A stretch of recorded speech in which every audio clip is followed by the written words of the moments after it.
o'n i'n sbio ar fy hun. O'n i'n sefyll yna, o'n i'n meddwl, be ti'n neud efo dyn? Ti'n gorfod stopio wan.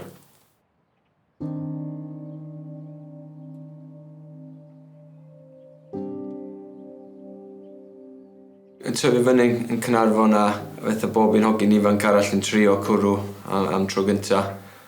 Dechrau'n joio fod dim bach rhy gormod. Ond mynd allan 8 o gloch fatha pobl normal a'n adra fy'n deuddag, oedd hynna'n ddim yn ddigon iddo fi. Lle o'n i eisiau mynd allan deuddag yn prawn. Aros tan deuddag yn nos, so pan oedd y hogia yn mynd adra. Swn i'n deceidio aros allan wedyn a swn i'n dyfynu ar ben fy hun. Ond oedd dim ots gyda fi pwy oedd yna. Neu os yna neb yna at all, as long as oedd gyda fi peint o mlaen i, o'n i'n hapus. O'n i'n youth team gair a nath manager fi ar y pryd. Oedd, ti eisiau llenwi allan, ti eisiau ddechrau mynd i gym. Be wneith helpu chdi ydy 2 can o Guinness. Efo 2 can o Guinness ar nos fawrth, cos gen ni'n training nos fechar. A 2 can o Guinness ar nos Sadwrn, cos da ni off ar dy Sul anyway. Wneith hynna llenwi chdi allan efo iron. So, fatha bob pro yn neud a gwrando ar y manager. Eisiau ddechrau efo Guinness. Yn lle wedyn yfad 2 can o Guinness ar nos fawrth, o'n i'n yfad 10. Pan o'n i'n chwarae baron, o'n i'n byw yn Broughton a oedd Mike a Sean Pearson yn byw efo fi. Oedden ni wedi gorffen training ebyn 12 o gloch illa. Obviously, idea fi oedd fynd i'r pub. Wedyn, un noson, nes i prynu botel win i gael efo te. So wrth wedyn, ni'n meddwl, eisiau enjoyo hwnnw mor gymaint, na i brynu 2 neu 3 botel, so gyda fi nhw'n tŷ, so dwi'n gorau mynd yn ôl ymlaen. So wedyn, dwi'n meddwl be nath ddechrau i ddigwydd wedyn. Dim bach o clwyddau, so dim bach o white lies. So Mike a Sean allan mynd i gwely, so ni'n dweud, ia, dwi'n mynd fyny munud yn aros lawr. So ni wedyn meddwl, gyda fi botel win arall i fanna. A so ni'n agor hwnna hefyd, a lle so ni'n gorffen o. Lle so ni'n gwybod ni ddim yn fod i yfad, especially 2 botel win efo marfer fydd nhw wedyn, so dwi'n meddwl fanna oedd adag nes i dechrau meddwl fy hyn bod something's not right. Pan eisiau sein e-bus wedyn, a ni dal yn byw yn Broughton, which litio dros ffordd i'r cae. Peth gweithio oedd gen nhw Stella ar tap y fanna. Y peth gorau oedd y gem nos Wener. Cos o'n i'n gwybod ar gem nos Wener. So ni'n gael efo nos Wener, dy Sadwrn a dy Sul. So oedd gen fi planiau i wneud efo'r graig, efo'r teulu. Yn gwybod bod gen fi'r planiau yma, o'n i dal methu stopio. O'n i gael 1 peint a neu o'n i'n gorau gael 10. Cyrraedd training nos fawrth, marfer yn iawn. Andy Morrison wedyn bob tro reid test iddyn ni'n diwedd oedd o'n gael fo'n dark side. So bydd y dark side oedd rhedeg i bob llinell ag yn ôl. So oedd pob yn rasio wedyn i gorffan. A problem o genna fi eto, fi oedd yn curo ras. Dwi wedyn yn dreifio adra yn meddwl fi yn, sy'n byd rong. Dwi'n newid fod yn yfad trwy weekend. A dwi'n newid curo ras fi di ffita yn y tîm. Ar ôl gêm, so ni mor desperate wedyn i fynd i'r bar. So ni stopio ysgwyl llaw o'r players a'r referee ar ôl gêm. So ni newid y sydyn cyn i Andy Morrison ddod fewn. A so ni eistedd am twal. Unwaith oedd o'n gorffen siarad, o'n i straight yn y shower. Bang, straight i'r bar. Yn gwybod gan ni tight group of friends lle oedden ni gael 2-3 peint ar ôl gêm efo'i gilydd.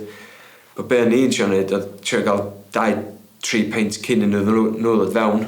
Y peth gweithio ni'n wneud oedd, yn gwybod so ni'n mynd adra, so graig yn deud ti'n gael allan o'n.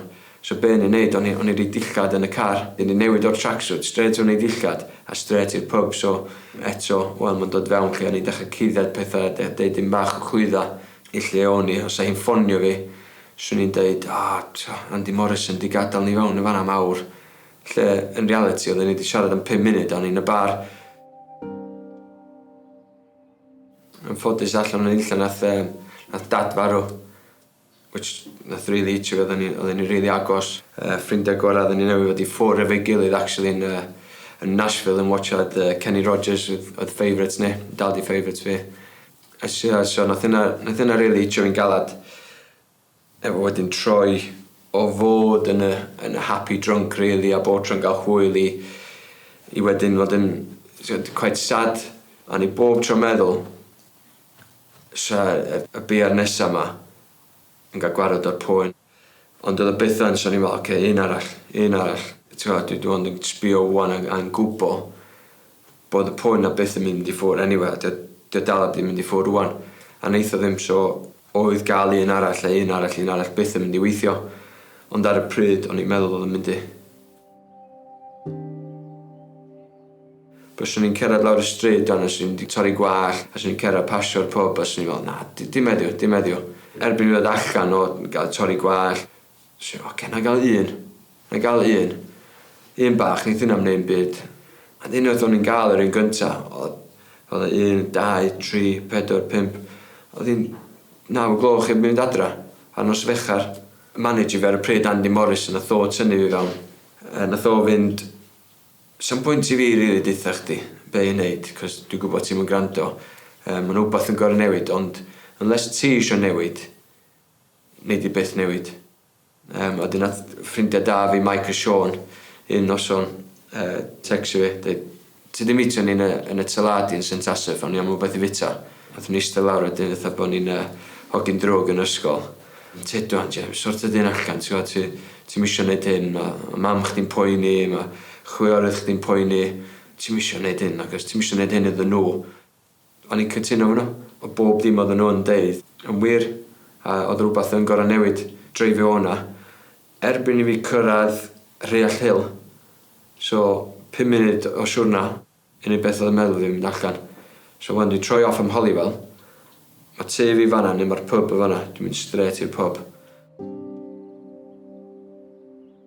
One too many lies dwi'n meddwl rili oedd i'r graig a nath I sort of decide oedd yn rili yn bywyd iddi hi a ddi so symud allan am dipyn a which nath adol fi wedyn ar ben fy hun. Be nath ddigwydd wedyn oedd gen I fi neb I atab I. So o'n i'n gorfod yn clwyddo atho neb. O'n i'n gorfod I dillad yn cefn y car. Nath o ddod i'r pwynt lle mam dod fyny I weld fi ar pnawn dy Sul. A o'n i'n adra. A mynd nesa mae'n cerdded fewn i'r pub. Dragio fi allan a dyn neu dwi'n give up ar chdi, dwi wedi trio. Ti'n mynd gwrando, ni di byth gwrando, ni dim newid. That's it. Cofio cyrradre un noson ar ôl pub, fatha bob un noson arall. Agor botel arall. A allan yn nilla, mae mor anodd I explainio. Oedd o ddim rili yn dod o'r pen, oedd o'n dod o'r calon, oedd o'n dod o'r rwla. It's got really deep inside. A beth o'n i'n sbio ar fy hun. O'n i'n sefyll yna, o'n i'n fel, beth ti'n neud efo dyn? Ti'n gorfod stopio wan.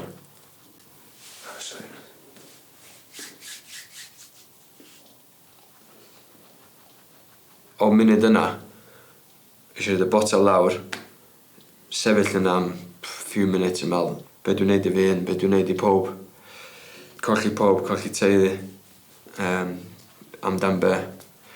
A be nes I feddwl yn ôl I oedd pan eisiau cyfarfod Andy Morrison ond nath o ddeud unless you want to change, you won't. A fanna dda adag eisiau fel dwi eisiau newid. Fi eisiau newid o'n dim mam, graig, ffrindiau, chwaer, fi oedd eisiau newid o'n. A o adag yna, dwi dros 3 mlynedd yn sobor.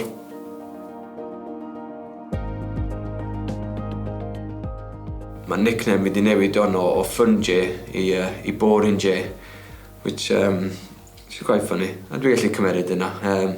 Peth sy'n really neis hefyd ydy'r pobl nath ddim gweld y Fun J. Mae nhw wan yn dweud, sy'n licio gweld Fun J. Come on, tyd nhw'n I gael Fun J yn ôl. Mae Danny Harrison a Michael Weldy troi rownd yn dweud, na, da ni licio'r J yma. J yma di'r un gorau. Mae nhw'n gallu gweld faint o well a faint o mwy hapus ydw I wan. Peth pwysig gan bywyd fi o'n gyda fi hogyn bach, Brody. Dwi'n codi'n fuan efo fo, which allai swn I heb di gallu neud cynt. Dwi'n actually proud o fy hun. Ac pan mae mam yn dweud, mae'n proud yna fi. Mae graig yn dweud mae'n mor proud yna fi, chwiorydd.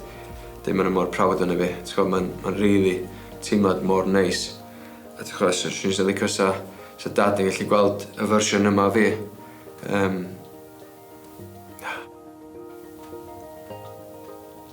A gobeithio sa fo'n proud yna fi.